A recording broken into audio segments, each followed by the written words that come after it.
এটি মূলত আমিরাতের একটি বিস্তীর্ণ মরুভূমি রাফিদা। এখানেই চলছে গণ ইফতার উৎসব, ইফতার বোল, যে ইফতারে যোগ দিতে দেশের বিভিন্ন প্রান্ত থেকে ছুটে আসছেন মানুষ। মরুভূমিতে এই আয়োজন অবশ্য নতুন নয়। প্রতি বছরই বালুতে চলাচলের উপযোগী গাড়িতে চেপে উপস্থিত হন রোজাদাররা। এবছর 2000-এরও বেশি মানুষ এখানে ইফতার করতে এসেছেন।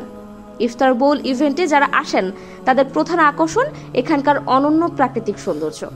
এখানকার বালিয়াড়ি, চারপাশে উঁচু উঁচু টিলা এবং বিস্তৃত সমতল অঞ্চল দেখতে যেমন সুন্দর, তেমনি বড় জনসমাগমের জন্য আদর্শ। বিশেষ করে বিকেল বা সন্ধ্যার দিকে এই এলাকাটি অপূর্ব সুন্দর দেখায়।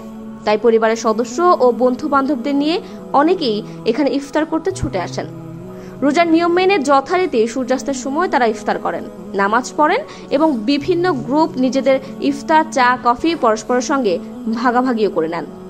এবারের উৎসবে আমিরাতের নাগরিকদের পাশাপাশি অন্তত 38টি দেশের নাগরিকরা ছিলেন বলে জানা গেছে।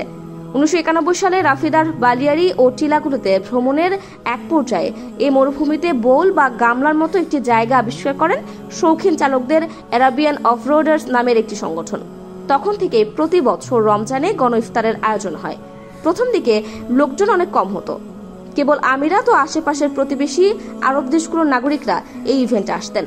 তবে গত কয়েক বছর ধরে লোকজন বাড়ছে, সেই সঙ্গে মধ্যপ্রাচ্যের বাইরে থেকে আসা লোকজনের সংখ্যাও বাড়ছে। আর এখন শুধু মুসলিমরাই নন, অনেক অমুসলিমও ইফতার বলে আসছেন।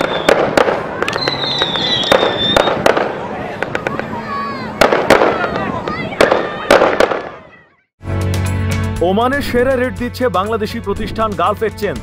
প্রিয়জনকে টাকা পাঠাতে আজই আসুন আমাদের যে কোনো ব্রাঞ্চে অথবা কল করুন স্ক্রিনে দেয়া নাম্বারে। গালফ এক্সচেঞ্জ, বাংলাদেশিদের প্রিয় এক্সচেঞ্জ।